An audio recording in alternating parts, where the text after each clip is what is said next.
Hello everyone. सो आज की इस वीडियो में हम देखने वाले हैं कॉमर्स फाइनेंस फॉर एवरीवन का वन शॉट, जो कि सारे यूजी कोर्सेज में अवेलेबल है, लगभग सभी में है। अभी उसका वन शॉट करेंगे। Please like and subscribe. ये वैल्यू एडिशन कोर्स है और हमने कॉमर्स फाइनेंशियल लिटरेसी का ऑलरेडी कर लिया है, अभी इसका करना है। इसका क्वेश्चन पेपर 30 मार्क्स में आता है रेगुलर के लिए, 70 मार्क्स का आता है सोल के लिए। तो दोनों अपने अकॉर्डिंग कर ले। इसमें टोटल 5 यूनिट्स है, तो हम पाँचों के इंपॉर्टेंट जो क्वेश्चंस हैं उनको डिस्कस करेंगे एंड रिपीटेड PYQs वगैरह सबसे इम्पोर्टेंट जो क्वेश्चंस है। इससे ये है कि गारंटीड अच्छे मार्क्स आ सकते हैं, नॉट पासिंग, बिल्कुल अच्छे मार्क्स आते हैं। तो अभी करते हैं यूनिट 1, जिसका नाम है फाइनेंशियल लिटरेसी, जिसमें प्लानिंग और उसके इंस्टीट्यूशंस मेंशन है। तो इसका क्वेश्चन नंबर फर्स्ट है, ये सारे PYQs हैं, ठीक है। व्हाट इज़ फाइनेंशियल लिटरेसी, कि फाइनेंशियल लिटरेसी का मतलब क्या होता है, ये कैसे कहाँ काम करता है एंड इसकी इम्पोर्टेंस क्या है फाइनेंशियल लिटरेसी की। तो ये हमारा क्वेश्चन नंबर फर्स्ट है कि फाइनेंशियल लिटरेसी का मतलब क्या है, कौन सी एरियाज़ में काम करता है एंड इसकी इंपॉर्टेंस क्या है। तो financial literacy means having the knowledge, skills and understanding to manage money effectively and make inform financial decision. Financial literacy का मतलब होता है हमें नॉलेज होना, स्किल्स होना और हम किसी चीज़ को समझ सकें, अंडरस्टैंडिंग होना किस चीज़ के लिए, हमारे पैसों से रिलेटेड, ताकि हम ऐसा डिसीजन ले सके जो हमें फ्यूचर में हेल्प करे और अभी प्रेजेंट में भी हेल्प करे। तो इसको बोलते हैं फाइनेंशियल लिटरेसी। सिंपल वर्ड्स में कहें तो it is the ability to earn, पैसे कमाने की क्षमता, पैसे सेव करने की कैपेसिटी, इन्वेस्ट करने की, स्पेंड एंड प्रोटेक्ट मनी, हम अर्न कर सकें, हमारे पैसे को सेव कर सकें, इन्वेस्ट कर सकें, स्पेंड कर सकें एंड प्रोटेक्ट कर सकें बहुत अच्छे तरीके से। इसी को बोलते हैं financial literacy. The main area of financial literacy, तो हमने मीनिंग कर लिया। अब एरिया क्या है फाइनेंशियल लिटरेसी का, तो financial knowledge, financial behaviour, financial attitude. अगर किसी इंसान के अंदर ये 3 चीज़ें हैं, फाइनेंशियल नॉलेज, बिहेवियर और फाइनेंशियल एटीट्यूड, तो हम लोग समझ जाएंगे कि उसको फाइनेंशियल लिटरेसी की नॉलेज है, वो जानता है फाइनेंशियल लिटरेसी के बारे में। तो फाइनेंशियल नॉलेज होती क्या है, मतलब समझना कि इनकम क्या होती है। इनकम को हम वाई से डिनोट करते हैं। इनकम होती क्या है, जो सेविंग प्लस इन्वेस्टमेंट। एक्सपेंसेस क्या होते हैं, इंटरेस्ट क्या होता है, इन्वेस्टमेंट क्या होता है। अगर किसी को इन चीज़ों के बारे में नॉलेज है तो वो फाइनेंशियल लिटरेट पर्सन है, ठीक है। फाइनेंशियल नॉलेज होती है। फाइनेंशियल बिहेवियर क्या क्या होता है, focus on how a person actually manage money, मतलब ये फोकस करता है कैसे एक इंसान अपने जो पैसे हैं उनको मैनेज करता है। आपकी सैलरी आती है हर मंथ के एंड में, तो आप उस सैलरी को कैसे मैनेज करते हो, कैसे बजट बनाते हो और रेगुलरली कैसे सेविंग करते हो, तो इसी को बोलते हैं फाइनेंशियल बिहेवियर। सो हमने देखा फाइनेंशियल नॉलेज क्या होती है और फाइनेंशियल बिहेवियर। अब थर्ड है फाइनेंशियल एटीट्यूड। तो ये क्या होता है, refers to a person mind set towards money, आपका पैसों से रिलेटेड क्या माइंड सेट है, जिसमें discipline, future planning, responsible spending habits. आपका अभी शॉर्ट टर्म का गोल है या फिर फ्यूचर में कुछ करना है, जैसे किसी को होता है कि घर बनाना है या फिर किसी के पास घर नहीं है तो उनको घर खरीदना है, ये लॉन्ग टर्म गोल है उनका, तो वो पैसे बचाने की कोशिश करेंगे। तो ये होता है फाइनेंशियल एटीट्यूड, क्या आपका पर्सन का माइंड सेट क्या है टुवर्ड्स मनी। नेक्स्ट आता है हमारा इसी में क्वेश्चन में थर्ड पार्ट, हमने 2 पार्ट कर लिए, एरिया कर लिया, मीनिंग कर लिया, अभी है इम्पोर्टेंस। तो इम्पोर्टेंस में है कि in today life it ensure better money management. एक तो फाइनेंशियल लिटरेसी से क्या होता है, मनी को हम बेटर तरीके से मैनेज कर सकते हैं, बेटर मनी मैनेजमेंट, और हेल्प करता है इंडिविजुअल को कि वो अवॉइड करे अननेसेसरी डेट, ज़्यादा कर्जदार इंसान ना बने।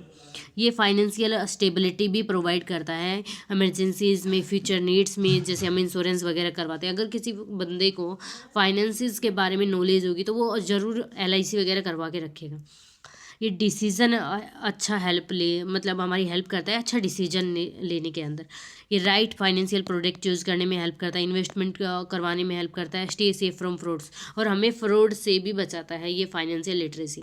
सो हमने ऑलरेडी देख लिया है कि meaning, importance and areas of financial literacy. तो question number 1 done.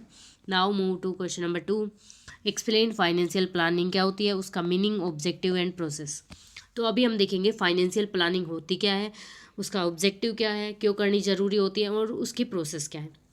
So financial planning का मतलब होता है एडवांस में डिसाइड करना। क्या डिसाइड करना, कि आप अपने पैसे को कैसे यूज़ करोगे, कितना अच्छा तरीका है जिससे आप अपने पैसे को यूज़ कर सकते हो। अगर आपकी सैलरी आती है हर महीने के लास्ट में, तो आप उसको कैसे स्पेंड करोगे, सेव करोगे, इन्वेस्ट करोगे, आप कितनी सैलरी को मॉल में जाके खर्च करोगे, कितनी को बचाओगे, एंड क्या क्या करोगे, क्या क्या गोल्स आपके फुलफिल करोगे, फ़ोन लोगे या फिर कुछ और करोगे। तो ये फाइनेंशियल प्लानिंग, डिसाइड करना एडवांस में, सैलरी आने से पहले आपने डिसाइड कर लिया कि आप ऐसे ऐसे इतने सब कुछ करने वाले हो सैलरी से। अब इसके ऑब्जेक्टिव क्या होता है, हमने मीनिंग देख लिया, अब देखते हैं ऑब्जेक्टिव्स क्या होते हैं। तो अगर आपने डिसाइड कर लिया तो इससे क्या होगा, प्रॉपर मैनेजमेंट हो जाएगी इनकम की, एक्सपेंसेस की। आपको पता चल जाएगा कि आपके पास इतनी सैलरी आएगी और इतने आपके खर्चे हैं, तो अब आप सेव कर पाओगे अगर कुछ बचेगा तो। फाइनेंशियल स्टेबिलिटी एंड सिक्योरिटी, अगर आपको पता चल जाएगा कि किसी इमरजेंसी के लिए मुझे पैसे चाहिए, तो आप क्या करोगे, जो पैसा आपने सेव किया है कुछ सेव कर पाओगे आप अगर इनकम और एक्सपेंसेस को काउंट करोगे, तो उस सेविंग को आप आपकी जो इमरजेंसीज हैं उसमें यूज़ कर सकते हो। नेक्स्ट है अचीवमेंट ऑफ फाइनेंशियल गोल्स, अगर आपको गोल है कि आपको कार खरीदनी है कोई भी, तो आप क्या करोगे, हर साल हर महीने कुछ ना कुछ अमाउंट बचाओगे, प्रॉपर मैनेजमेंट करोगे आपकी इनकम का। तो अगर आप प्रॉपर मैनेजमेंट करते हो तो आप कुछ अमाउंट बचाओगे, तो उससे क्या होगा, लास्ट में आपके पास कार की अमाउंट आ जाएगी और उससे आप अपनी कार बाय कर सकते हो। इससे आपके जो फाइनेंशियल गोल्स हैं वो भी कंप्लीट हो जाएंगे। ऑप्टिमम यूटिलाइजेशन ऑफ रिसोर्सेज, ना तो आप पैसे के वेस्ट करोगे ना अनयूज छोड़ोगे, और हर एक पैसे को आप अच्छे तरीके से यूटिलाइज करोगे, तो इसी को बोलते हैं optimum utilization of resources. Resources यहाँ पे क्या है, आपकी मनी, आपका पैसा। और नेक्स्ट है रिडक्शन ऑफ फाइनेंशियल रिस्क, इससे क्या होगा, जो फाइनेंशियल रिस्क हैं वो भी कम हो जाएंगे। अब आपने सेविंग कर रखी है पहले से, अगर आपकी जॉब चली जाती है तो आपके पास 2-3 महीने तनख्वाह नहीं आएगी, मतलब सैलरी नहीं आएगी, तो आप क्या करोगे, जो आपने सेविंग कर रखी है उसका यूज़ करोगे, आपने इन्वेस्टमेंट कर रखी होगी, इंश्योरेंस ले रखा है, इन सब का यूज़ करोगे, रिडक्शन हो जाएगा, रिस्क ज़्यादा नहीं आएगा आपके ऊपर। तो हमने ऑब्जेक्टिव देख लिया, उसके बाद प्रोसेस क्या होती है, अब हम देखते हैं कि फाइनेंशियल प्लानिंग करते कैसे हैं एक्चुअली। तो इसकी प्रोसेस क्या है, क्या क्या स्टेप्स हमें फॉलो करने होंगे जब हम फाइनेंशियल प्लानिंग करेंगे। तो सबसे पहला स्टेप है सेटिंग फाइनेंशियल गोल्स। सबसे पहले आप अपना फाइनेंशियल गोल्स सेटअप कर लो कि आपको ये काम क्यों करना है, ठीक है। The first step is to decide what do you want to achieve in future, मतलब आप फ्यूचर में क्या चाहते हो। जैसे कि अगर मैं हूँ तो मैं डिसाइड करूँ कि मुझे कार खरीदनी है फ्यूचर में, ठीक है। ये गोल क्या है, ये लॉन्ग टर्म है। लॉन्ग टर्म गोल वो होते हैं जो कि 1 साल या 2 साल में ले कंप्लीट होते हैं, और शॉर्ट टर्म वो होते हैं जो कि 6-7 महीने में होते हैं। तो मेरी सैलरी इतनी नहीं है कि मैं शॉर्ट टर्म में कार ले सकती हूँ, तो मैं लॉन्ग टर्म के लिए इसको फिक्स कर दूँगी। तो मैंने अपना फाइनेंशियल गोल है वो सेटअप कर दिया। नेक्स्ट है असेसिंग फाइनेंशियल सिचुएशन। अभी आप अपनी करंट इनकम देखो, आप अभी कितना कमा लेते हो, क्या क्या एक्सपेंसेस हैं, क्या क्या सेविंग है, एसेट्स लाइबिलिटी आपके पास क्या है, सारी चीज़ें देखो, इनकम देखो, एक्सपेंस देखो एंड सेविंग। लेट्स से मेरी 10,000 इनकम है, जिसमें से मेरे 3,000 एक्सपेंसेस हैं, सॉरी 3,000 तो ज़्यादा कम हो जाएंगे, इसमें हमारे 5,000 एक्सपेंसेस हैं एंड 5,000 सेविंग है, ठीक है। हमने इतना देख लिया, और असेट लाइबिलिटी को अभी हम रहने देते हैं क्योंकि वो हमारी अभी कुछ काम की नहीं है। तो हमने देख लिया हमारी 10,000 इनकम है, 5,000 हमारी एक्सपेंस और सेविंग है। अब क्या करना है, प्रिपेयरिंग ए फाइनेंशियल प्लान, एक बजट बनाओ, एलोकेट करो मनी को डिफरेंट पर्पसेज में, ठीक है। अब आप बजट बनाओ कि आपकी कार आपको कितने की लेनी है। लेट्स से मुझे ऐसे ही हाइपोथेसिस नंबर है कि हमें कार लेनी है 6 लाख की, ठीक है। आपकी इनकम 10,000 है, एक्सपेंसेस ये 5-5 हज़ार आप हर साल हर महीने बचाओगे, ठीक है। तो ऐसे आपको बजट बनाना है कि आप आगे एक्सपेंस कम करने की ट्राई करोगे, आपकी जो सेविंग है उसको बढ़ाओगे, 6,000 कर दोगे, 7,000, एंड आप जगह जगह से पैसे कमाओगे, इन्वेस्ट करोगे ताकि आपको रिटर्न अच्छा मिले, ठीक है। उसके बाद है इम्प्लीमेंट करो प्लान का, सेविंग करो अच्छे से, इन्वेस्ट करो, कंट्रोल करो आपके एक्सपेंसेस को, मैंने ऑलरेडी बता दिया, रिव्यू करो, मॉनिटरिंग करो। अब आपने बजट बना लिया तो अब सोचो कि ये बजट क्या सच में काम आएगा, क्या 1 साल बाद मेरे पास इतना पैसा इकट्ठा हो जाएगा। अगर नहीं उत्तर आ रहा है, उसका नहीं आंसर आ रहा है कि इतना पैसा नहीं होगा 1 साल में कि मैं गाड़ी खरीद सकूँ, तो आपको क्या करना होगा, आपकी सेविंग को ध्यान में देखना होगा, इन्वेस्टिंग को, कंट्रोलिंग को अपडेट करना होगा रेगुलरली कि आपकी नीड्स क्या है, आपको चेंजमेंट करना होगा कि सेविंग और ज़्यादा कर सकता हूँ, इनकम हमारी और ज़्यादा बढ़ सकती है, बोनसेस वगैरह हम जोड़ के रख सकते हैं। तो ये सब होता है सेटिंग करना, मतलब प्रोसेस करना फाइनेंशियल प्लानिंग का। उसके बाद नेक्स्ट क्वेश्चन है importance of financial planning and budgeting in personal finance. तो अभी हमने की फाइनेंशियल प्लानिंग, तो इसकी इंपॉर्टेंस क्या होती है, हमें ज़रूरत क्यों है, तो ऑलरेडी हमने देख लिया आई थिंक ये क्वेश्चन, ये रहा, ये यहाँ से यहाँ तक जो देखा है ना, ये इंपॉर्टेंस ये है। वैसे मैं फिर से करवा देती हूँ, लेकिन हमने कर लिया। सो फाइनेंशियल प्लानिंग और बजटिंग वेरी इंपॉर्टेंट टूल्स है, जिससे हम अपने जो पर्सनल जो हमारी इनकम है, सैलरी है, उसको मैनेज कर सकते हैं इन ए स्मार्ट वे और कंट्रोल कर सकते हैं हमारे पैसे को for future needs and present. अभी की नीड्स भी फुलफिल कर सकते हैं और अगर हमें फ्यूचर में कुछ चाहिए तो उनको भी फुलफिल कर सकते हैं। इससे क्या होता है, अगर हम फाइनेंशियल प्लानिंग करते हैं तो हमारी मनी मैनेजमेंट बेटर होती है। इससे क्या होता है, हम प्लानिंग करते हैं, हमारे पैसों की बजटिंग करते हैं, तो हम ध्यान में रखते हैं कि हमारी इतनी इनकम है, इतने एक्सपेंसेस है, तो हम इंश्योर करते हैं कि ज़्यादा वेस्ट ना करें, पैसे को हम सेव कर लें। कंसेप्ट है वो है financial stability and security. They provide financial safety during emergency. जब हमारी जैसे कि जॉब चली गई, लेट्स से हमारी जॉब चली गई, तो हमारे पास इंश्योरेंस, बेटर मनी मैनेजमेंट, हमारे पास पैसा पहले से होगा। अगर सेविंग्स होगी तो हमारे पास ऐसा नहीं रहेगा कि फाइनेंशियल इंस्टेबिलिटी आ गई। हमारे पास एक तरफ से सोचे तो सिक्योरिटी रहेगी कि हमारे पास पैसा है, कुछ हम कर सकते हैं। उसके बाद है अचीवमेंट ऑफ फाइनेंशियल गोल्स। अगर हम अच्छे से प्लानिंग और बजटिंग करके चलते हैं तो इससे हमारे जो इंडिविजुअल के गोल्स हैं वो फुलफिल होते हैं। जैसे कि अगर मुझे कार खरीदनी है तो मुझे फाइनेंशियल प्लानिंग करनी होगी। अगर मैं वो करती हूँ फाइनेंशियल प्लानिंग तो मैं कार खरीद सकती हूँ। अगर बिना प्लानिंग किए मैं अगर इन्वेस्टमेंट या फिर सेविंग करूँ तो उससे कोई बेनिफिट नहीं मिलेगा। Avoidance of debt. Budgeting help करती है, within the limit spend करो और अवॉइड करो ओवर स्पेंडिंग। मतलब ज़्यादा खर्चा मत करो, जितने पैसे हैं उन्हीं के लिमिट्स में स्पेंड करो। ऐसा नहीं है कि बहुत ज़्यादा स्पेंड करते गए क्रेडिट कार्ड से और फिर हमारी डेट क्रिएट हो गई, हमारे पास बहुत ज़्यादा उधार ले लिया हमने, फिर हमें वो पेमेंट नहीं हो रही हमसे, तो ये अवॉइड करता है। उसके बाद है प्रॉपर एलोकेशन ऑफ रिसोर्सेज। ये इंश्योर करता है कि जो मनी है वो प्रॉपरली डिवाइडेड हो सेविंग के अंदर, कि हमें पैसा, हमारी सैलरी है उसका इतनी अमाउंट हमें सेविंग करनी है, इतना एक्सपेंस करना है एंड इतना इन्वेस्टमेंट करना है।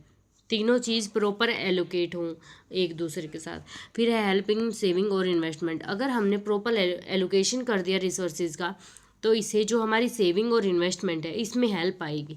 ठीक है, हम स्मार्ट सेविंग कर सकते हैं और इससे क्या होगी, ग्रोथ होगी हमारी वेल्थ की, हमारे पास पैसा बढ़ेगा, इंक्रीजमेंट होगा। तो ये था। और नेक्स्ट है रिड्यूस फाइनेंशियल स्ट्रेस। अब हमारे पास ये स्ट्रेस नहीं रहेगा कि हमारे पास पैसा नहीं है, हम ये नहीं कर सकते, वो नहीं कर सकते। तो हमारे पास क्या रहेगा, जब हम मनी को अच्छी तरीके से मैनेज करेंगे तो ये टेंशन को और कन्फ्यूज़न को रिड्यूस करेगा जो कि पैसे से रिलेटेड है।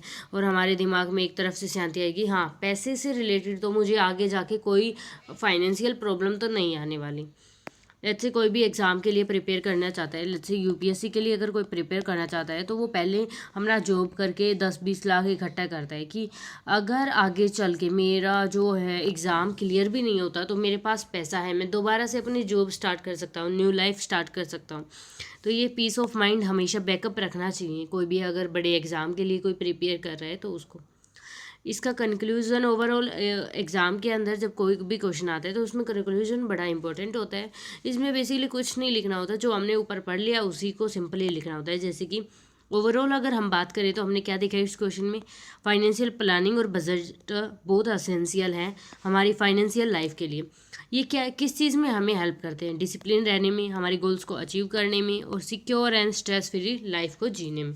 तो ये पूरा कंक्लूजन होता है एंड देन ये पॉइंट्स हमारा क्वेश्चन नंबर 3 भी हो गया।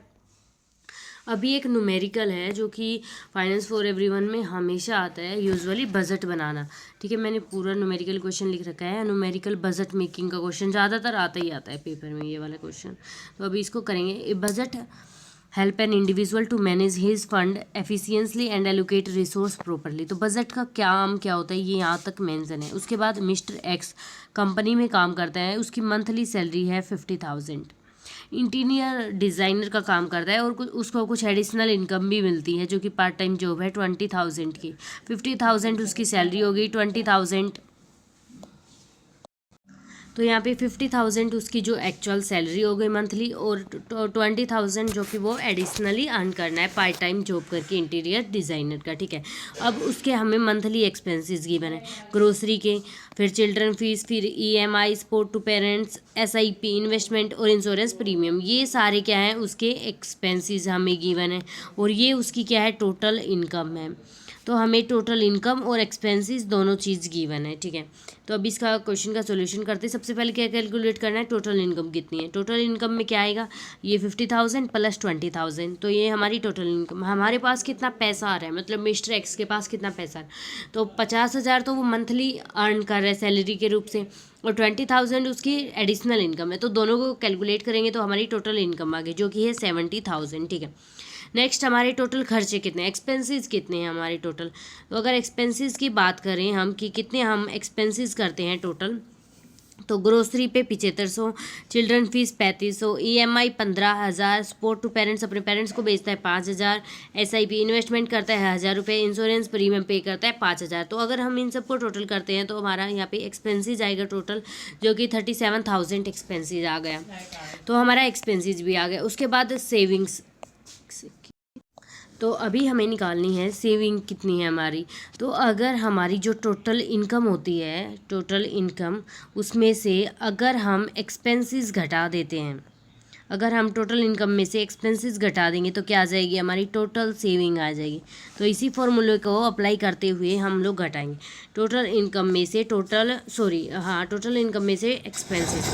टोटल इनकम हमारी है 70,000, उसमें से एक्सपेंसेस हैं हमारे 37,000। अगर इसको माइनस करते हैं तो हमारा आता है 33,000। सो इट इज़ अराउंड 33,000 आ गया। तो अभी हमारी टोटल जो इनकम थी वो 70,000, 37,000 हमारे एक्सपेंसेस, इनको माइनस 33,000 हमारी आ गई saving.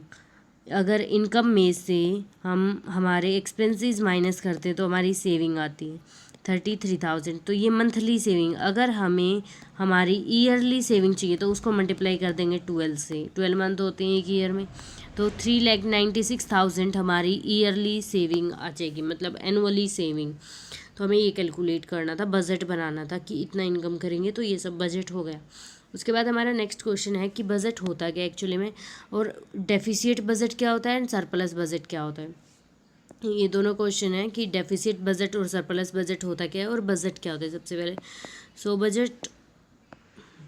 Budget is a financial plan that show estimated income और expenses for specific period of time, usually month और ईयर। बजट सिंपली जैसे कि एक प्लान होता है, जैसे इसका प्लान था, इसकी इतनी इनकम थी और इतने इसके एक्सपेंसेस थे एक स्पेसिफिक पीरियड ऑफ टाइम के लिए, तो ये क्या था, बजट था। ये हेल्प करता है पर्सन को क्या करने में, मैनेज करने में मनी को प्रॉपरली, ताकि वो क्या कर सके, अच्छे से स्पेंड कर सके, सेव कर सके एंड इन्वेस्ट कर सके अपने पैसे को। तो ये बजट होता है। उसके बाद हमारे 2 टाइप के बजट होते हैं। पहला होता है डेफिसिट बजट, दूसरा होता है surplus budget. So deficit budget occur when expenses are more than income. जब हमारे खर्चे ज़्यादा हो जाए और इनकम कम हो जाए तो उसी को बोलते हैं डेफिसिट बजट। इसका मतलब होता है जितने हमारे पास अर्निंग है, जितना हमारे पास पैसा आ रहा है, उससे ज़्यादा हम खर्च कर रहे हैं, स्पेंड कर रहे हैं। तो इससे क्या होता है, फिर हमें उधार लेनी पड़ती हैं कुछ चीज़ें लॉन्ग टर्म के लिए, और ऐसा चलता रहा तो हम कर्जदार बन जाएंगे। जैसे अगर कोई भी अर्न कर रहा है 10,000, 10,000 रुपये वो कमा रहा है एक इंसान, और वो खर्च कर रहा है 12,000 रुपये, तो 2,000 रुपये वो फालतू के खर्च कर रहा है, तो ये क्या हो गया, डेफिसिट बजट हो गया। फालतू चीज़ें खर्च कर रहा है, मतलब उसके पास इतना पैसा नहीं है फिर भी वो खर्च कर रहा है, तो एक्सपेंसेस हमारे ज़्यादा है, खर्चे ज़्यादा इनकम से। सरप्लस बजट जब होता है जब इनकम ज़्यादा होती है एक्सपेंसेस दें। जैसे हमारी इनकम है 50,000, 50,000 इनकम है, हम खर्च कर रहे हैं 40,000, तो हमारे 10,000 रुपये सेव हो रहे हैं, तो ये क्या हो गया, सरप्लस बजट। सरप्लस बजट में हमें फ़ायदा होता है, हमारी सेविंग बनती है, सभी एक्सपेंसेस को मीट करने के बाद सेविंग होती है। इससे हम इन्वेस्टमेंट भी कर सकते हैं और सेविंग भी कर सकते हैं। तो ये क्वेश्चन हो गया हमारा बजट का, सरप्लस का और डेफिसिट बजट का। इसमें हमारा आता है शॉर्ट नोट का। नेक्स्ट क्वेश्चन है फाइनेंशियल इंस्टीट्यूशंस क्या है, उनके मीनिंग, उनकी इम्पोर्टेंस एंड उनके फंक्शंस, क्या क्या काम करते हैं, वो क्यों ज़रूरी है और उनका मतलब क्या है फाइनेंशियल इंस्टीट्यूशंस का। तो ये इम्पोर्टेंट क्वेश्चन है। फाइनेंशियल इंस्टीट्यूशंस ऐसे प्लेसेस हैं जो कि मनी से रिलेटेड काम करते हैं। फाइनेंशियल मतलब मनी, तो ऐसे places that deal with money, जो कि मनी से रिलेटेड काम करते हैं, उन्हीं को बोलते हैं फाइनेंशियल इंस्टीट्यूशंस। ये हेल्प करते हैं लोगों को सेव करने में मनी, लोन लेने में एंड इन्वेस्ट करने में। जैसे सेव करने में मनी को, लोन लेने में एंड इन्वेस्ट करने में। सिंपली कहें तो हम जब अच्छी तरीके से अपने पैसों का यूज़ करते हैं तो उसी को बोलते हैं फाइनेंशियल इंस्टीट्यूशन। अब इनकी इंपॉर्टेंस क्या होती है, क्यों ज़रूरी होते हैं फाइनेंशियल इंस्टीट्यूशंस? अगर बेसिकली बात करूँ तो इसमें बैंक इंक्लूड होता है, पोस्ट ऑफिस इंक्लूड होता है एंड कहीं हम कुछ LIC वगैरह भी इंक्लूड कर देते हैं।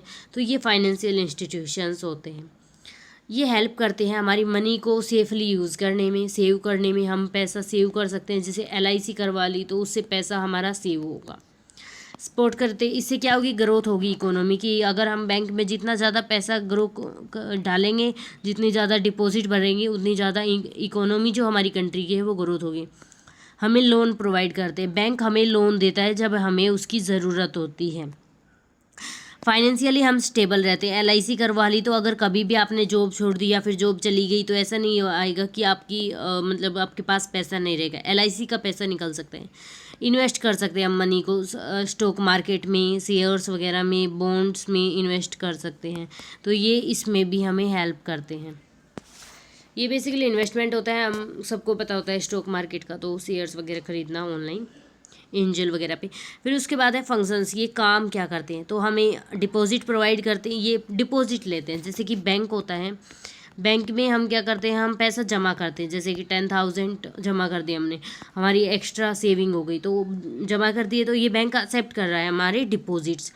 फिर ये दूसरे बंदे को लोन भी देता है, बैंक लोन प्रोवाइड करता है। तो बेसिकली डिपॉजिट को एक्सेप्ट करता है, लोन देता है बिजनेस को भी और लोगों को भी। हमें क्रेडिट कार्ड भी मिलता है और इससे हम पेमेंट भी अच्छे से कर सकते हैं और इन्वेस्टमेंट करने में भी हेल्प करता है। इन्वेस्टमेंट किस तरीके से, FD करवा ली, फिक्स्ड डिपॉजिट, तो इन सब में भी होता है। तो ये हमारे फाइनेंशियल इंस्टीट्यूशंस का क्वेश्चन था, इसकी मीनिंग, इंपॉर्टेंस एंड फंक्शंस। उसके बाद आती है हमारी यूनिट नंबर 2। यूनिट नंबर 2 का नाम है बैंकिंग एंड डिजिटल बैंकिंग। सो ये यूनिट 2, इसमें पहला क्वेश्चन है services offered by bank. Services, sorry गलती से 2 बार, कोई ऐसी सर्विसेज जो बैंक ऑफर करता है अपने कस्टमर्स को। बेसिकली पूरा क्वेश्चन नहीं है, कोई ऐसी सर्विसेज जो कि बैंक ऑफर करता है किसको, किसी भी कस्टमर को। तो जो भी सर्विसेज है वो बैंक ऑफर करता है कस्टमर को, वो इसमें है। बैंक प्रोवाइड करता है हेल्प करने, मतलब हमारी हेल्प करता है पीपल को मैनेज करने में अपनी मनी को ईजिली और सेफली। ठीक है, ये इंपॉर्टेंट पार्ट है फाइनेंशियल सिस्टम का। सबसे पहला बैंक का काम क्या होता है, सबसे पहले एक्सेप्ट करता है डिपॉजिट। अगर हमारी सैलरी 50,000 है और हमारे खर्चे 40,000 है तो हमारे पास 10,000 रुपये एक्स्ट्रा बच गए, तो हम क्या करेंगे, इनको बैंक में डाल देंगे। ठीक है, बैंक में सेव कर देंगे। तो ये क्या करेगा, बैंक इन पैसों को अपने पास रखेगा। ठीक है, तो बैंक क्या करता है, एक्सेप्ट करता है deposit. Bank keep people money safe and provide interest. और हमने जो सेव किया ना 10%, 10,000, इन पे हमें ये इंटरेस्ट भी प्रोवाइड करेगा। पीपल अपनी जो है ये क्या कर सकते हैं, लोग सेविंग भी कर सकते हैं अच्छे तरीके से। FD करवा दी, करंट अकाउंट भी खुलवा सकते हैं कि अगर आज हमने पैसा डाल दिया 10,000, कल को अगर हमें ज़रूरत पड़ी तो हम निकाल सकते हैं। फिक्स अकाउंट भी करवा सकते हैं कि हम 1 साल तक इन पैसे को बिल्कुल भी नहीं मतलब छेड़ेंगे, इनको नहीं निकाल सकते, हम फिक्स हो गई। उसके बाद बैंक का दूसरा काम होता है प्रोवाइडिंग लोन्स। अब हमने 10,000 ये उसमें बैंक में सेव कर दिए। अगर हमें या फिर किसी और को, XYZ को अगर लोन की ज़रूरत है तो बैंक उसको लोन दे देगा। अगर उसी को 10,000 की ज़रूरत है, ये लोन दे देगा और इससे पैसे लेगा वो बैंक इंटरेस्ट में। ये इंडिविजुअल और बिजनेस दोनों को लोन देता है। लोन भी बहुत टाइप के होते हैं, ये आगे भी आएगा, जिसमें education loan, home loan, business loan और पर्सनल लोन और एक हेल्थ लोन। फिर इससे क्या होता है, मनी ट्रांसफ़र सर्विस। हमें ये बहुत ज़्यादा मतलब वेज प्रोवाइड करता है जिससे हम लोग मनी को ट्रांसफ़र कर सकते हैं एक पर्सन के अकाउंट से दूसरे पर्सन के अकाउंट में। Cheque, NEFT, IMPS, online banking, ये सारे जो मीडियम्स है जिसके थ्रू हम पैसा ट्रांसफ़र कर सकते हैं। ATM और डेबिट कार्ड की भी सर्विसेज प्रोवाइड करता है जिससे हम लोग अपना जो पैसा है वो विड्रॉ कर सकते हैं और किसी भी टाइम पे कहीं पर भी पेमेंट कर सकते हैं easily. Internet and banking mobile की सर्विस प्रोवाइड करता है। हम अपने अकाउंट्स को ऑनलाइन मैनेज कर सकते हैं, हमारा बैलेंस भी ऑनलाइन चेक कर सकते हैं और पैसे को एक जगह से दूसरी अकाउंट पे इजीली ट्रांसफ़र कर सकते हैं। एंड जो हॉस्पिटल या फिर कोई भी होटल वगैरह का पेमेंट है, बिल्स हैं, उनको हम मोबाइल से पेमेंट कर सकते हैं। उसके बाद सेफ डिपॉजिट लॉकर का भी ऑप्शन होता है। हमारी वैल्यूएबल आइटम्स है जैसे कि ज्वेलरी और जो भी इंपॉर्टेंट डॉक्यूमेंट्स होते हैं जैसे कि प्रॉपर्टी के डॉक्यूमेंट्स, तो हम उसको बैंक में जमा कर सकते हैं और उससे हमें लॉकर फैसिलिटी वो प्रोवाइड करते हैं। चेक फैसिलिटी, बैंक हमें एक चेक बुक प्रोवाइड करता है जो कि हम यूज़ कर सकते हैं सेफली और ईजिली पेमेंट्स के लिए। उसके बाद नेक्स्ट क्वेश्चन है डिजिटल वॉलेट। अगर हम डिजिटली पेमेंट करते हैं किसी भी चीज़ की, या फिर डिजिटली पैसा लेते हैं या फिर देते हैं या फिर फ़ोन में स्टोर करके रखते हैं, तो उसके फ़ायदे क्या है और उसके नुकसान क्या है। तो फ़ायदा तो बेसिकली यही है, हमें हाथ में नहीं रखना पड़ता पैसा, और नुकसान यही है, फ्रॉड का होता है। तो डिजिटल वॉलेट एक इलेक्ट्रॉनिक एप्लीकेशन है जो कि स्टोर करता है मनी को और payment information on mobile app. Digital wallet एक इलेक्ट्रॉनिक ऐप है, ठीक है, जो कि पैसे को स्टोर करता है और जो भी हमने पेमेंट वगैरह करी उसकी इन्फॉर्मेशन को भी स्टोर करता है। किस पे? मोबाइल पे। ये हेल्प करता है हमें कि हमें पैसा हाथ में नहीं रखना पड़ेगा, कैशलेस पेमेंट होती है। बेनिफिट्स, ये जल्दी से पेमेंट हो जाती है और बिना अगर हमारे पास आज कैश है भी नहीं तो हम इजीली पेमेंट कर सकते हैं जल्दी से। ऑनलाइन शॉपिंग और बिल पेमेंट के लिए बहुत अच्छा उपाय माना जाता है ये। और इससे क्या होता है, हम फिजिकल मनी नहीं रखते ज़्यादा, हमारा जो ज़रूरत नहीं रहती, और इससे ये सेफ़ भी होता है, सिंपल भी होता है। रिस्क, हाँ, एक तो हैकिंग हो सकती है और फ्रॉड हो सकता है अगर सिक्योरिटी वीक है। अगर पासवर्ड्स वगैरह जो नहीं लगाए अच्छे से तो सिक्योरिटी वीक है, तो इससे क्या होगा, आपकी हैक हो सकती है मोबाइल एप्लीकेशन, या फ्रॉड वगैरह के केसेस बहुत आते हैं OTP शेयर करने से। अगर मोबाइल गुम हो गया, लॉस्ट हो गया, मनी कैन बी मिसयूज, कोई दूसरा लोग इसको मिसयूज भी कर सकते हैं मनी को। और टेक्निकल प्रॉब्लम्स आ जाती, कई बार हम किसी विलेजेस में जाते हैं तो वहाँ पे नेट की फैसिलिटी अच्छी नहीं होती, तो वहाँ पे हम पेमेंट नहीं कर सकते, पेमेंट फेलियर आता है, तो हम वहाँ से पैसा कैसे पेमेंट करें, तो इसमें भी कुछ प्रॉब्लम्स आती, तो हमें पैसा हाथ में रखना चाहिए।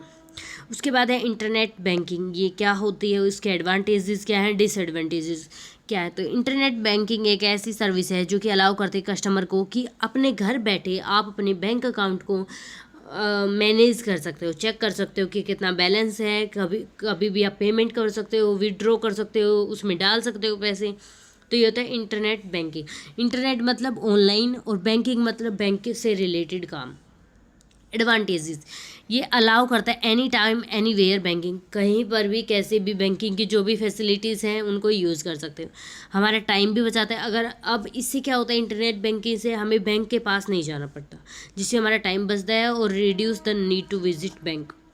ये क्विक मनी ट्रांसफ़र हो जाती है और बिल पेमेंट क्विक हो जाते हैं। अगर पैसा नहीं है तो बैंक जाके पैसा लेके आओ, इससे अच्छा है क्विकली हम इंटरनेट बैंकिंग करके ट्रांसफ़र करते हैं। उसके बाद है इसकी डिसएडवांटेज, एक तो इसी में भी सेम बात है, अगर ऑनलाइन पैसा रखेंगे तो फ्रॉड हो जाए, हैकिंग हो जाए, अगर इंटरनेट एक्सेस नहीं है तो वो अवेलेबल नहीं हो, और ये डिफ़िकल्ट भी हो सकता है। कुछ लोग जानते नहीं हैं इंटरनेट का कैसे यूज होता है, कुछ old people don't know how to use it, so उनके लिए डिफ़िकल्ट हो सकता है। तो ये एडवांटेजेस एंड डिसएडवांटेजेस दोनों की सेम है, इंटरनेट बैंकिंग की भी, डिजिटल वॉलेट की भी, जो भी ऑनलाइन पैसे से रिलेटेड है उन दोनों की सेम ही होती है।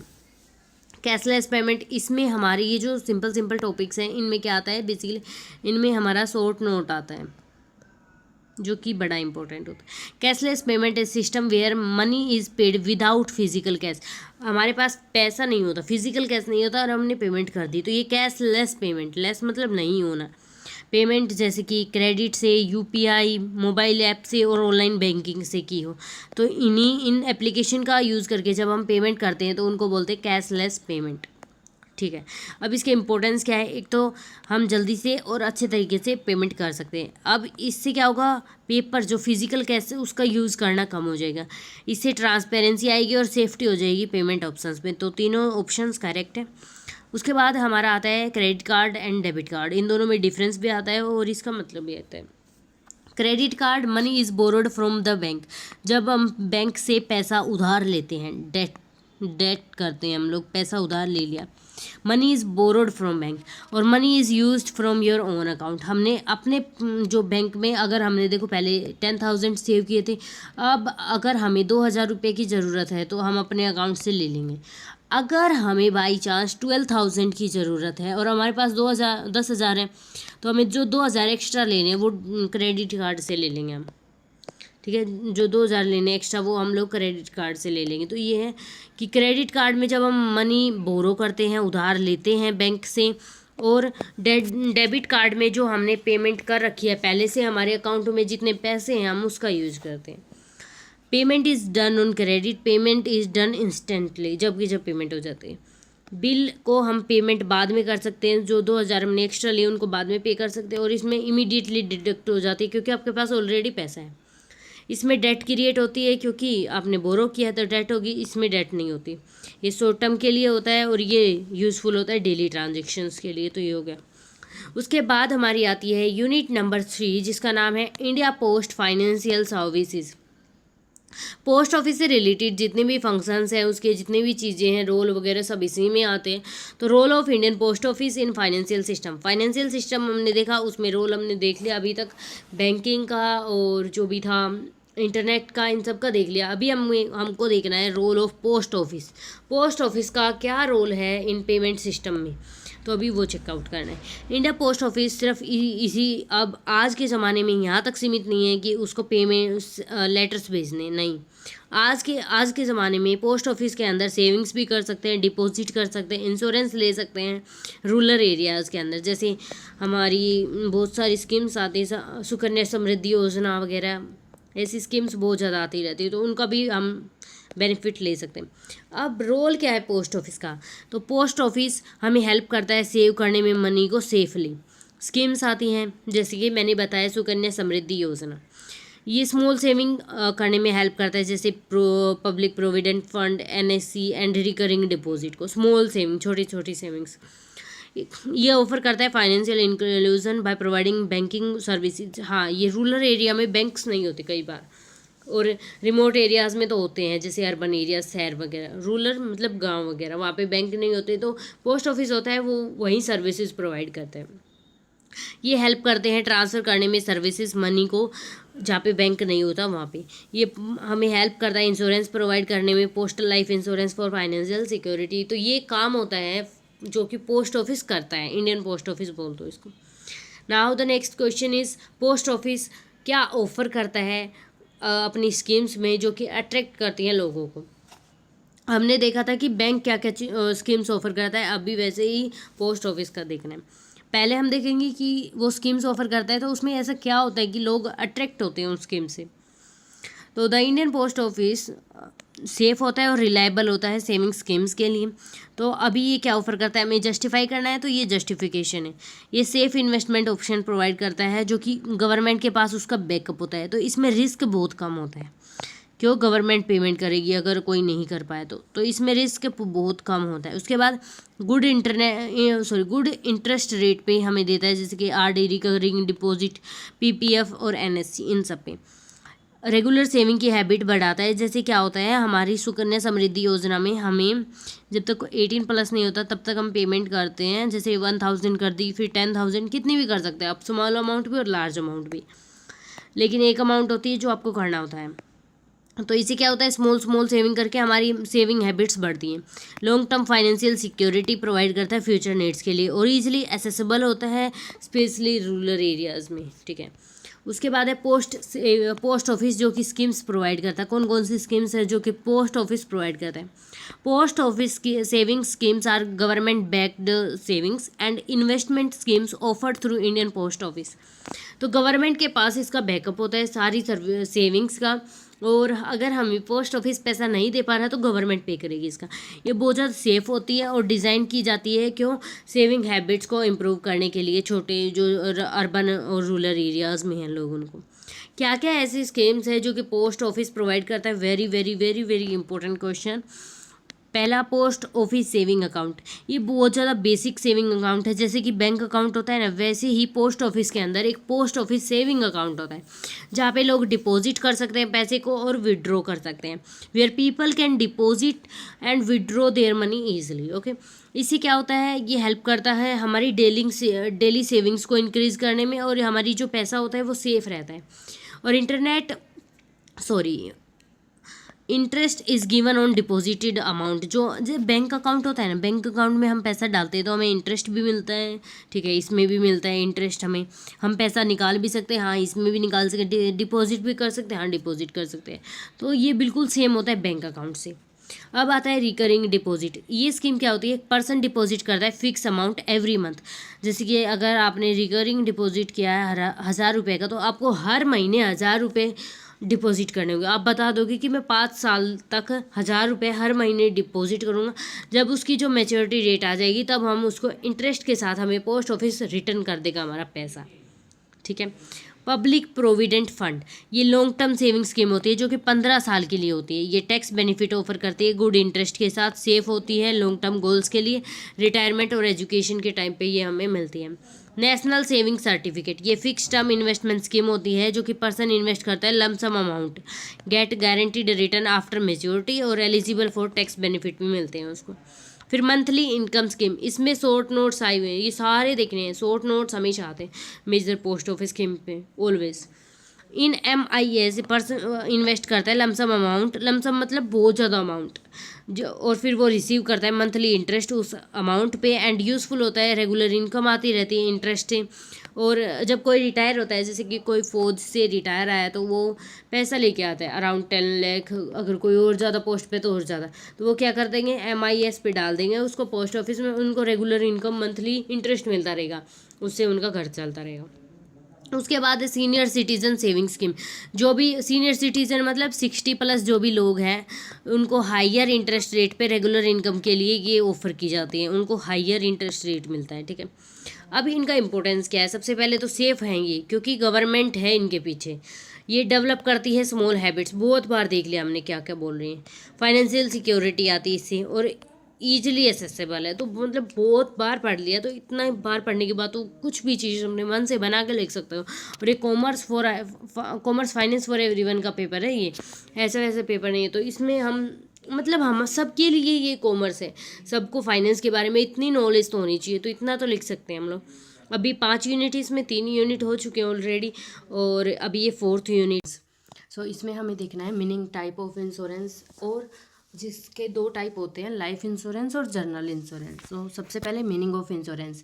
Insurance is a financial arrangement where person pays small amount of money to an insurance company. जैसे कोई भी इंश्योरेंस कंपनी होती है, तो आप कभी भी इंश्योरेंस करवाते हो तो आपको एक अमाउंट, स्मॉल अमाउंट पे करनी पड़ती है कंपनी को। तो इसे जब हम करवाते हैं तो इसको इंश्योरेंस बोलते हैं, ठीक है। उसके रिटर्न में आपने पैसा पे कर दिया, अब इसके रिटर्न में कंपनी आपको क्या प्रोवाइड करेगी, आप कुछ भी देते हो तो उसके रिटर्न में आपको कुछ ना कुछ तो चाहिए ऑफ कोर्स। तो उसके रिटर्न में कंपनी आपको फाइनेंशियल प्रोटेक्शन प्रोवाइड करेगी। अगर आपको लॉस हो जाती है, जैसे कि आपकी डेथ हो गई, तो आपकी फैमिली को एक्सीडेंट हो गया तो आपके हॉस्पिटल बिल्स, इलनेस हो गई तो भी हॉस्पिटल बिल्स, और किसी भी प्रॉपर्टी को डैमेज होता है तो उसके भी अमाउंट कंपनी पे करेगी जिसका आपने इंश्योरेंस करवाया है, ठीक है। तो ये इंश्योरेंस होता है। 2 टाइप के इंश्योरेंस होते हैं, जिसमें लाइफ इंश्योरेंस और general insurance. So life insurance provide करता है protection to the family of insured person in case of death. Life insurance मतलब, लाइफ मतलब आपकी लाइफ का इंश्योरेंस करवाना। जैसे अगर आपने आपकी लाइफ का इंश्योरेंस करवा लिया और आगे चल के डेथ हो जाती है, तो आपकी फैमिली को इस केस में प्रोटेक्शन मिलेगा फाइनेंशियल। जो भी जितना भी अमाउंट का आपने इंश्योरेंस करवाया होगा उतनी ही अमाउंट आपकी फैमिली को दे दी जाएगी इंश्योरेंस कंपनी के द्वारा, ठीक है। लॉन्ग टर्म सेविंग्स होती हैं ये, और फाइनेंशियल प्लानिंग होती है। अगर आपको कुछ होता है तो आगे आपके बच्चे या फिर जो भी हैं उन फैमिली है उनका ध्यान रखने के लिए इंश्योरेंस कंपनी उनको अमाउंट देगी, एक बार के लिए वो फाइनेंशियल स्टेबल रहेंगे। जर्नल इंश्योरेंस में, sorry for background noise, general insurance में प्रोटेक्शन होता है एसेट्स के लिए, किसी भी कोई भी एसेट्स है उनके लिए। जैसे कि अगर आपकी हेल्थ है, हेल्थ के प्रोटेक्शन, आपका कोई भी व्हीकल है, कार का इंश्योरेंस है तो कार को कुछ होता है तो कंपनी उसको रिपेयर करवाएगी। हाउस इंश्योरेंस, बिजनेस के अगेंस्ट जो भी इंश्योरेंस, अगर एक्सीडेंट, थेफ्ट, फायर, इलनेस, इन सब पे जो इंश्योरेंस होते हैं उनको जनरल बोलते हैं। और लाइफ, जो लाइफ से रिलेटेड इंश्योरेंस होते हैं। तो ये पूरा हमारा इंश्योरेंस का टॉपिक था कि इंश्योरेंस होता है क्या है। एंड इसमें 2 टाइप थे इंश्योरेंस, जो कि लाइफ था, और जनरल इंश्योरेंस। उसके बाद है लाइफ इंश्योरेंस और एक होता है टर्म इंश्योरेंस। इनमें डिफरेंस क्या है? तो लाइफ इंश्योरेंस प्रोवाइड करता है प्रोटेक्शन एंड सेविंग, हमें प्रोटेक्शन देता है हमारी लाइफ को, हमारी फैमिली को, और सेविंग देता है, उनको पैसा देता है एक अमाउंट ऑफ टाइम पे। और टर्म इंश्योरेंस सिर्फ प्रोटेक्शन देता है, इसमें सेविंग नहीं देता term insurance. Life insurance give maturity benefit, अगर आपकी डेथ नहीं होती है, जो टाइम तक आपने लाइफ इंश्योरेंस करवाया था, तो उस तारीख के बाद आपको कुछ अमाउंट तो मिलेगा, इसमें कोई मैच्योरिटी बेनिफिट नहीं मिलता, ठीक है, अगर आपकी डेथ होगी तो ही आपको ये इंश्योरेंस मिलेगा, नहीं तो नहीं मिलेगा। इसमें प्रीमियम हाई होता है, इसमें लो होता है, मतलब इंटरेस्ट इसमें हाई होता है, इसमें low. Return are given after policy term, जब पॉलिसी खत्म हो जाती है जब आपको रिटर्न मिलेगा। इसमें सिर्फ डेथ जिसकी हुई है उसी को रिटर्न मिलेगा, मतलब डेथ होने के बाद ही रिटर्न मिलेगा। इंडोरमेंट पॉलिसी होती है, इसमें ये प्योर टर्म प्लान होता है, ये आगे चल के आएगा, इस पर शॉर्ट नोट भी आता है। तो ये दोनों में डिफरेंस था लाइफ इंश्योरेंस और टर्म इंश्योरेंस के अंदर। उसके बाद आता है health insurance. Health insurance is A type of insurance that page our medical expense when you get sick and injured. जब भी आप बीमार होते हो या फिर कोई भी मतलब हॉस्पिटल में जाना पड़ता है, एडमिट होना पड़ता है या कुछ भी करना पड़ता है, तो आपके जो भी मेडिकल के एक्सपेंसेस आते हैं, अगर आपने इंश्योरेंस करवा रखा है तो वो हेल्थ इंश्योरेंस की कैटेगरी में आता है और वो कंपनी पे करेगी। It is a plan that पे योर हेल्प करता है आपको हॉस्पिटल और ट्रीटमेंट की जो कॉस्ट आते हैं उसको पे करने में। व्हाट डज इट एक्चुअली, ये हेल्थ इंश्योरेंस इंपॉर्टेंट है तो हमें इसके सारे एस्पेक्ट्स करने होते हैं। तो व्हाट डज इट मतलब ये क्या करता है, हेल्थ इंश्योरेंस किस में हेल्प करता है हमारे। तो ये कवर करता है एक्सपेंसेस जैसे कि डॉक्टर की fees, hospital bills, medicine, surgery cost, ये सारे एक्सपेंसेस हम हेल्थ इंश्योरेंस के द्वारा पे कर सकते हैं। It protect you paying large amount, अगर डॉक्टर ने लार्ज अमाउंट मांग ली तो हमारे पास कुछ पैसा होगा, कुछ हमारी कंपनी दे देगी हेल्थ इंश्योरेंस वाली, तो हम उसको मिला के पे कर सकते हैं मेडिकल इमरजेंसी के दौरान इसको। ठीक है, हाउ इट वर्क, ये कैसे काम करता है। एक person get a fix amount of money called premium, आपको एक फिक्स अमाउंट ऑफ मनी मिलेगी, उसको प्रीमियम बोलते हैं। To the insurance company regularly monthly. ठीक है, इन सॉरी ये ऐसा नहीं है, इसमें है हमारा जैसे हाउ डज इट वर्क में है, आप जो हो आपको पेमेंट करनी होती है हर मंथ कुछ पैसा, स्मॉल अमाउंट ऑफ मनी, तो इसको हम लोग बोलते हैं प्रीमियम। आप जो पेमेंट करते हो हर मंथ हेल्थ इंश्योरेंस बनवाने के लिए, तो इसको बोलते हैं प्रीमियम। आपको ये पेमेंट करनी पड़ती है, मंथली करो चाहे ईयरली, और इसके बदले में आपको जब आपको ज़रूरत पड़ेगी ड्यूरिंग मेडिकल इमरजेंसी तो आपको पैसा मिलेगा रिटर्न ऑफ दैट। ठीक है, मेडिकल ट्रीटमेंट इंश्योरेंस कंपनी आपके हॉस्पिटल बिल्स पार्शियली या फुल्ली पे करेगी, डिपेंड करता है आपकी पॉलिसी पे, आपने किस टाइप की पॉलिसी ली है। आप अगर अच्छी मतलब ज़्यादा पैसों वाली है तो उसमें सारा पे वो ही करेगी, और कम वाली है तो वो कम पे करेगी। उसके बाद है रोल क्या होता है हेल्थ इंश्योरेंस का, ये आपके हॉस्पिटल के बिल्स पे करेगा, मेडिकल एक्सपेंसेस को कवर करेगा जब आप बीमार एक्सीडेंट वगैरह होता है, ये रिड्यूस करेगा आपका फाइनेंशियल बर्डन और फैमिली इन मेडिकल इमरजेंसीज। ये इंश्योर करता है कि आपका बेटर और अच्छा ट्रीटमेंट हो विदाउट वरिंग अबाउट कॉस्ट को नहीं देखा जाएगा, क्योंकि हेल्थ इंश्योरेंस पे करेगा, कंपनी पे करेगी, तो आप बेटर हॉस्पिटल में जा सकते हो। ये आपको financial security and protection provide करता है हाई को हेल्थ केयर कॉस्ट के according. It encourage timely medical treatment without delay, आपको पैसा जमा कर देगा तो ट्रीटमेंट टाइमली हो जाएगा, ऐसा नहीं रहेगा कि पैसा लेके आओ, ये जमा कर देगा। It help in maintain financial stability during health problems, financial stability रहेगी अगर कोई भी घर में हेल्थ प्रॉब्लम है ड्यू टू जो आप जॉब पे नहीं जा पा रहे, तो आप क्या कर सकते हो, जो इंश्योरेंस कंपनी जो पेमेंट करेगी उससे आप डॉक्टर की पेमेंट कर सकते हो। पीस ऑफ माइंड मिलेगा आपको भी और आपकी फैमिली को भी, हाँ कि जो हॉस्पिटल के जो चार्जेस हैं वो तो अभी मेडिकल कंपनी ही दे रही है, सो उसमें ये नहीं रहेगा कि फालतू के खर्चे चल रहे हैं। नेक्स्ट जो टॉपिक है इसमें है वो है इंडोमेंट पॉलिसी। अब ये शॉर्ट नोट्स में आता है। इंडोमेंट पॉलिसी एक प्लान होता है, लाइफ इंश्योरेंस पॉलिसी होती है ये, जो कि give both insurance protection and saving benefit, तो ये दोनों देता है, इंश्योरेंस का प्रोटेक्शन भी और सेविंग बेनिफिट भी। ये हमें फाइनेंशियल स्टेबिलिटी प्रोवाइड करता है फैमिली को भी, और लमसम अमाउंट पे करता है आफ्टर मेच्योरिटी, लमसम मतलब बहुत ज़्यादा। If person survive the policy term, जो टर्म है जो फिक्स डेट है वहाँ तक सर्वाइव करता है तो आपको ये अमाउंट मिलेगी। एक पर्सन पे करता है fix premium for specific period, और if the insured person die during the policy term, अगर जो पॉलिसी की टर्म है उसके टाइम पे ही अगर वो पर्सन की डेथ हो जाती है तो फैमिली को रिसीव होगी द सम, तो फैमिली रिसीव्स, तो इसमें क्या होता है फैमिली को रिसीव होती है सम एश्योर्ड। ठीक है, इफ़ पर्सन सर्वाइव करता है तो अगर पर्सन बच जाता है तो मैच्योरिटी अमाउंट और प्लस जो बोनसेस है वो भी मिलते हैं। अगर नहीं बचता है, उसकी डेथ पहले ही हो जाती है वो फिक्स डेट से पहले, तो उसको सिर्फ वो जो आपने इंश्योरेंस करवाया था वो ही जो आपने अमाउंट दी थी उस पर थोड़ा इंटरेस्ट लग के वो आपको मिलेगी। ठीक है, अगर नहीं बचता तो आपको थोड़ा फिर एक्स्ट्रा बोनसेस वगैरह मिलते हैं। अब इसका इंपॉर्टेंस क्या है, ये लॉन्ग टर्म सेविंग्स है और फाइनेंशियल प्लानिंग है। इट सिक्योरिटी प्रोवाइड करता है, आप अगर किसी मेंबर की जो जॉब करता था उसकी डेथ हो जाती है तो आपको एक थोड़ा अमाउंट दे देता है। एजुकेशन, मैरिज और रिटायरमेंट के गोल्स को भी पूरा करता है। 2000 years later. अभी हमारा नेक्स्ट जो कंसेप्ट है वो है ULIP, unit linked insurance plan. So basically ये होता क्या है, एक फाइनेंशियल प्रोडक्ट है जो कि कंबाइन करता है इंश्योरेंस और इन्वेस्टमेंट को। इस प्रोडक्ट में हम इंश्योरेंस भी करवाते हैं प्लस इन्वेस्टमेंट भी करते हैं, ठीक है। A part of premium goes for life insurance. जब हम कोई भी इंश्योरेंस करवाते हैं तो जो भी XYZ पर्सन इंश्योरेंस करवा रहे हैं कंपनी से, तो उसको कंपनी को क्या देना होता है, कुछ अमाउंट देना होता है। इसको क्या बोलते हैं, प्रीमियम। और इस प्रीमियम के बदले कंपनी उस इंडिविजुअल को कुछ पैसे देती है, ठीक है। तो जो हम प्रीमियम लाइफ इंश्योरेंस में देते हैं ना, द रिमेनिंग जो बच जाता है उसको इन्वेस्ट कर दिया जाता है इक्विटी और डेट में। तो इसका सिंपल सा मतलब है, जैसे कि जो हम प्रीमियम पे आउट करते हैं हमारे इंडिविजुअल, उसको हम एक तो हमारा जो लाइफ इंश्योरेंस है उसमें चल जाता है, ठीक है, इंश्योरेंस में। और दूसरा हमारा चल जाता है वो वाला इक्विटी और डेट में, ठीक है। ये क्या है इक्विटी और डेट, ये शेयर, स्टॉक मार्केट देखा होगा उन सब में ये शेयर्स होते हैं।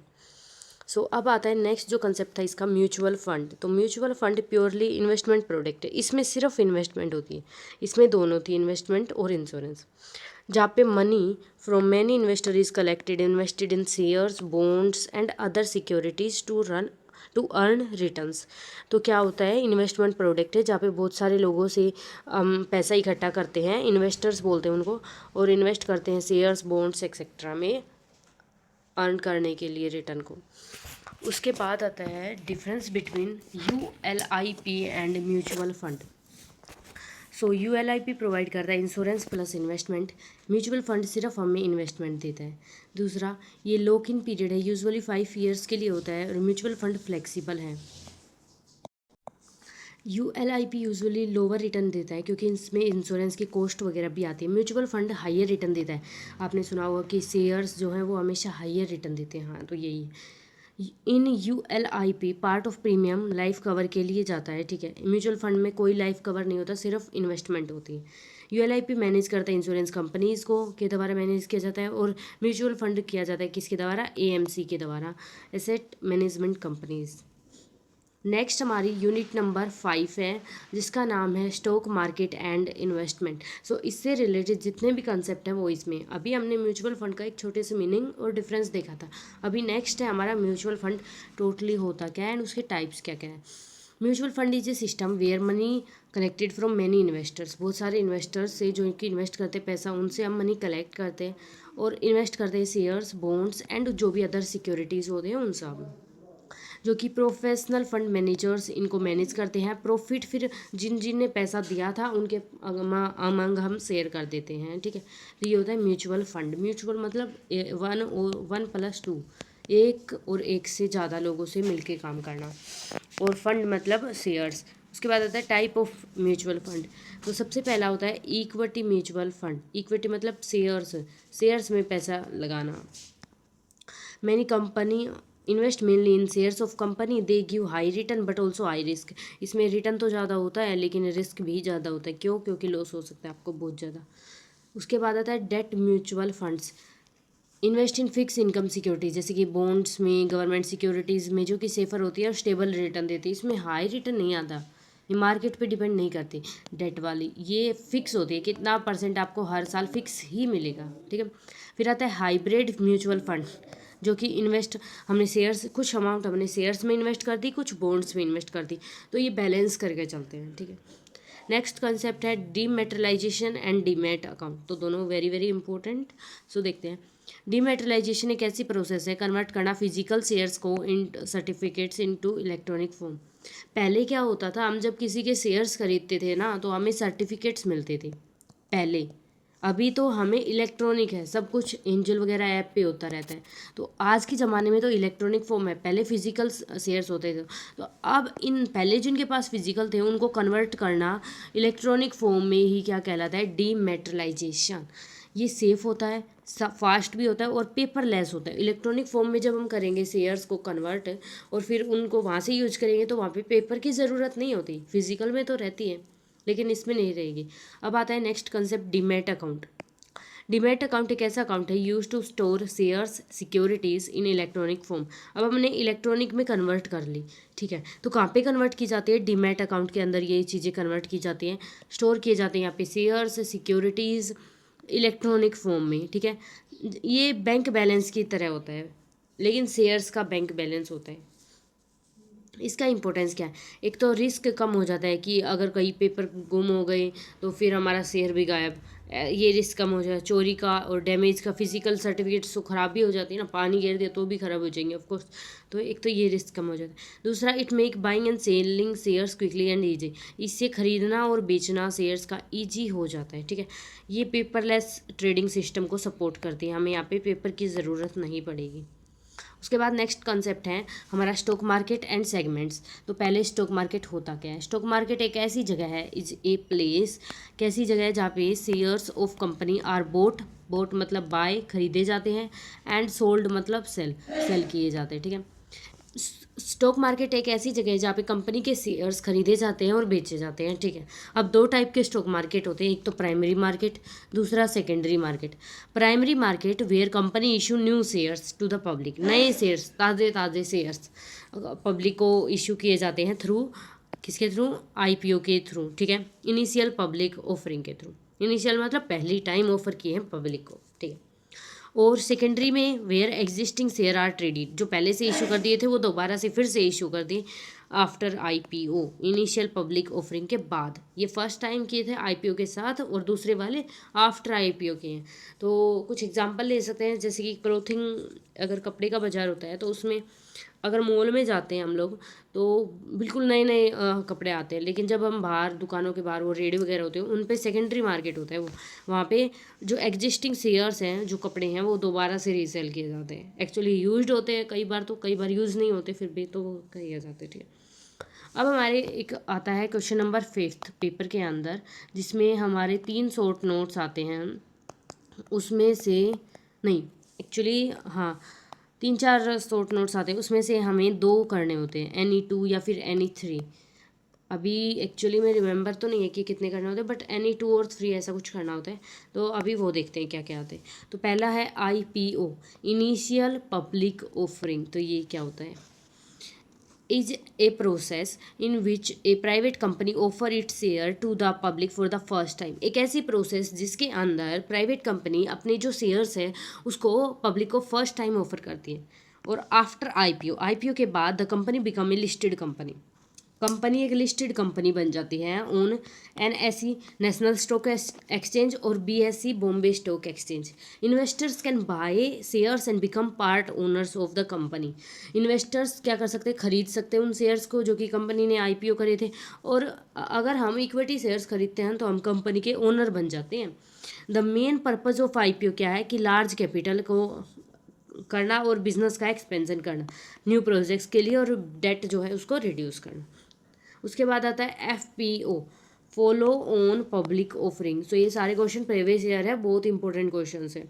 FPO when company is that is already listed, जो पहले से लिस्टेड है। IPO में तो क्या होता है? उसको लिस्ट किया जाता है, और FPO में जो कंपनी पहले से लिस्टेड है in the stock market issue additional share to the public. उसके पास ज़्यादा शेयर है तो वो ज़्यादा शेयर्स इशू करती है, जो कि क्यों किया जाता है? बेसिकली ज़्यादा फंड को रेज करने के लिए किया जाता है, ठीक है, ताकि हम अपनी जो डेट्स हैं उनको रिड्यूस कर सके और इम्प्रूव कर सके financial structure of the company. उसके बाद आता है OFS, ऑफर फॉर सेल, एक ऐसा method where existing share holder like promoters और big investors sell their share to public. जैसे कि लेट्स से मुकेश अंबानी ने किसी भी कंपनी के शेयर खरीदे और उसने फिर वो पब्लिक को बेच दिया वो शेयर्स, तो ये क्या होता है? ऑफर फॉर सेल, ठीक है। The company does not receive money in OFS, company को मनी नहीं मिलती। इंस्टेड ऑफ दैट, जिस शेयर होल्डर ने वो शेयर्स बेचे हैं उनको मनी मिलेगी, जैसे कि मुकेश अंबानी जिसने बेचे थे। ये रिड्यूस करता है प्रमोटर होल्डिंग एंड रेगुलेटरी जो रिक्वायरमेंट्स है उनको मीट करने में हेल्प करता है। उसके बाद आता है bull market, beer market, very very important question, 2-3 बार आ लिया ये हमारे एग्जाम के अंदर, so very very important.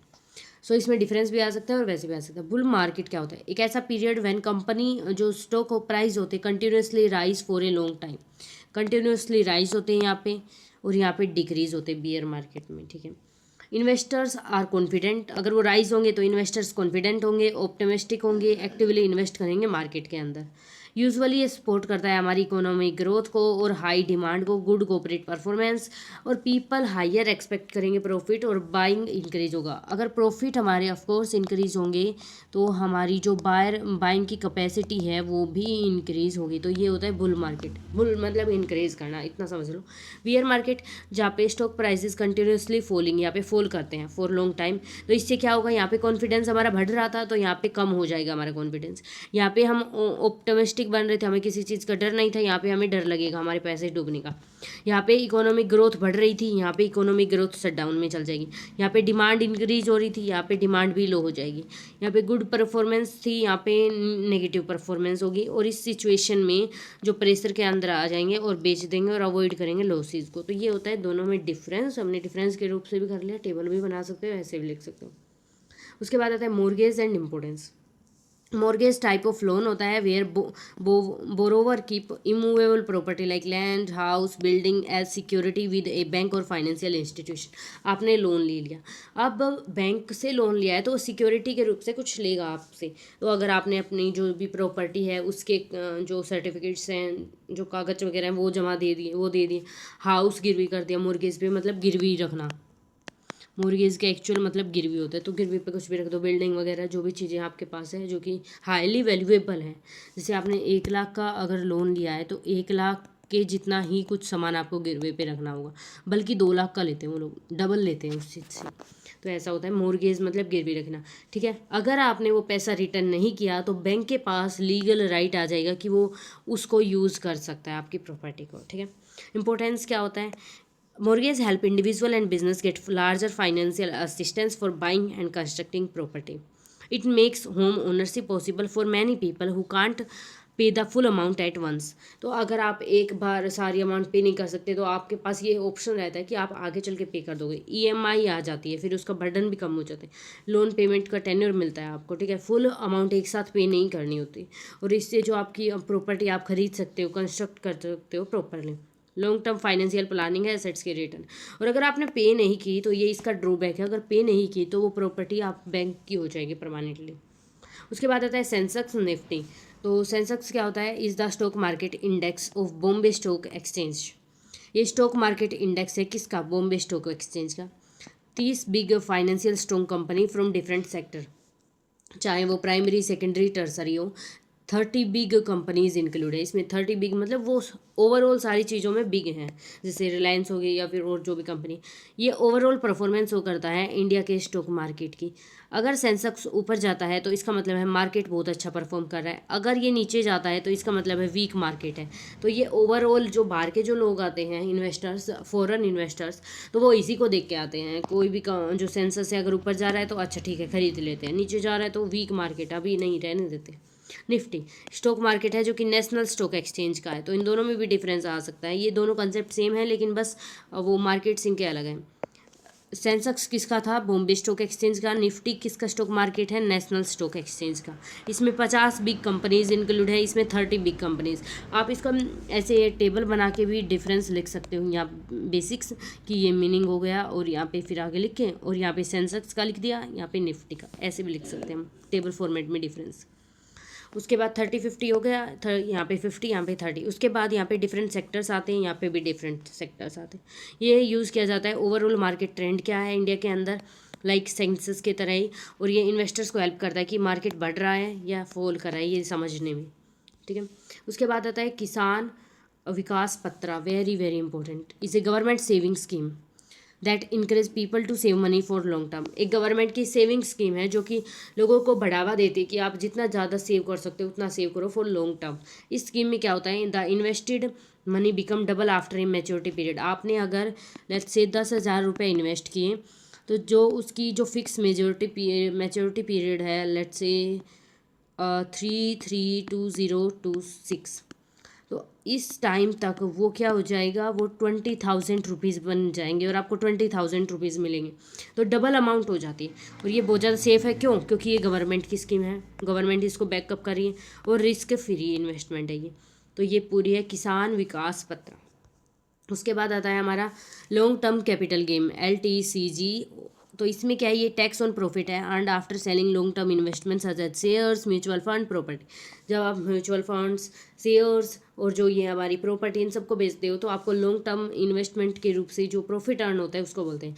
If an asset is held for a long time, जैसे कि आपके पास कोई भी प्लाट है, कोई भी प्लॉट है, आपने बहुत ज़्यादा समय से रख रखा है। जब आपने पहले लिया था उसकी अमाउंट बहुत कम थी तो आपने ले लिया, अभी उसकी अमाउंट बहुत ज़्यादा हो रखी है, आपने वो बेच दिया, ठीक है, प्रॉफिट पे। अब जो आपका वो प्रॉफिट आया, आपका लेट से आपने प्लॉट लिया था 1,000 रुपये में पहले, ठीक है, अभी वो प्लॉट 10,000 का हो रखा है, तो आपने जो बेचा ये 9,000 रुपये का जो गैप आया ये प्रॉफिट हो गया आपका, आपने प्लस कर दिया 9,000। इसी को बोलते हैं long term capital gain. Capital gain का मतलब होता है प्रॉफिट, लॉन्ग टर्म का मतलब होता है ज़्यादा समय से, और गवर्नमेंट इस पर टैक्स भी चार्ज करता है अकॉर्डिंग टू रूल्स, ठीक है। रिवर्स मॉर्गेज क्या होते हैं, एक ऐसी स्कीम जो कि सीनियर सिटीजन्स के लिए होती है। सीनियर सिटीजन्स कौन होते हैं, यूजुअली 60+। इस स्कीम में they mortgage their house to bank, receive regular monthly income. वो अपना घर गिरवी रख देते हैं बैंक के पास, उसको मंथली जो रेगुलर इनकम है वो मिलेगी। The person continue living in her house after, जो डेथ हो जाती है और सेल कर देते हैं प्रॉपर्टी को तो बैंक रिकवर करती है अमाउंट, ठीक है, उनके बेटों से। बैंक ओवरड्राफ्ट एक ऐसी फैसिलिटी जहाँ पे कस्टमर को अलाउड होता है कि आप जितनी बैंक में पैसा है उससे ज़्यादा विड्रॉ कर सकते हो, ठीक है। फिक्स लिमिट होती है कि आपको लेट्स से 5 महीनों के अंदर ये फिर पेमेंट करनी होगी, जैसे क्रेडिट कार्ड में होता है। It is useful short term के लिए, अगर आपको अभी 10,000 की ज़रूरत पड़ गई तो आप बैंक ओवरड्राफ्ट कर सकते हो, ठीक है। इंटरेस्ट चार्ज होगा extra amount use, not full amount पे, ठीक है। जो आपने एक्स्ट्रा अमाउंट यूज़ किए ना, जितना बैंक में था, लेट्स से आपके बैंक में 5,000 थे तो आपने 5,000 तो बैंक वाले ही ले लिए, अब 5,000 आपको एक्स्ट्रा चाहिए जो बैंक में भी नहीं है, तो आपने बैंक का ओवरड्राफ्ट कर लिया 5,000 का, तो उस पर इंटरेस्ट भी लगेगा और फिक्स अमाउंट है कि फिक्स टाइम पीरियड रहेगा कि इस टाइम पे आपको ये पेमेंट करनी होगी। फिर आता है ट्रेडिंग अकाउंट, एक ऐसी फाइनेंशियल स्टेटमेंट जो कि यूज़ की जाती है business to calculate gross profit and gross loss. Trading account जो कि ग्रोस प्रॉफिट लॉस को कैलकुलेट की जाती है, यहाँ पे सेल्स को कॉस्ट ऑफ गुड्स से कैलकुलेट करते हैं, basic profit before calculating net profit को हेल्प करती है। मतलब इसमें बेसिकली क्या होता है, हम देखते हैं कंपनी में ग्रोस प्रॉफिट कितना चल रहा है, लॉस कितना चल रहा है, ठीक है। SIP ये भी बहुत ज़्यादा इंपॉर्टेंट है। Systematic investment plan, very very important. इसका मतलब है method of investing money in mutual funds regular and fix amount पे, यूजुअली मंथली, ठीक है। आपने लेट्स से 10,000 रुपये हैं, आपने इन्वेस्ट करना स्टार्ट कर दिया रेगुलरली हर मंथ, और फिक्स अमाउंट 10,000 ही करोगे, इंक्रीज नहीं करोगे, डिक्रीज भी नहीं करोगे। अलाउ करता है इन्वेस्ट को small amount instead of investing large lump sum, ऐसा नहीं कि आपने 10 लाख एक बार में कर दिए, ठीक है। कैसे काम करता है एक्चुअली, SIP में क्या होता है, एक फिक्स अमाउंट होती है, लेकिन 500 हो गए, 1,000 हो गए, जो ऑटोमेटिकली इन्वेस्टेड किए जाते हैं। Every month is selected for mutual fund, ठीक है। This money is use to buy units और fund as price depending on the market, ठीक है। ये किए जाते हैं इन्वेस्ट। उसके बाद इसकी इंपॉर्टेंस क्या होती है, रेगुलर सेविंग हैबिट्स आती है, चाहे आप 500 रुपये करो लेकिन आपकी हैबिट्स अच्छी होंगी। ये रिस्क कम करता है because investment different different market level पे की जाती है। उसके बाद ये अफोर्डेबल होती है, क्यों, क्योंकि small investors can start investing, ठीक है। 500 रुपये हर महीने करना कोई बड़ी बात नहीं है। लॉन्ग टर्म वेल्थ क्रिएशन होती है, जब आप 500 करोगे तो आपकी डिसिप्लिन बनेगी और लॉन्ग टर्म के लिए आपकी वेल्थ क्रिएशन होगी। So that's all about it. And हमने पूरा जो कॉमर्स फाइनेंस फॉर एवरीवन था उसकी यूनिट नंबर 1 से लेके 5 तक कंप्लीट कर रही हैं। इसमें सारे इंपॉर्टेंट क्वेश्चंस और जो भी इंपॉर्टेंट कंसेप्ट से सारे कवर कर लिए हैं। अब भी नेक्स्ट वन शॉट किस पे चाहिए, do let me know in the comments.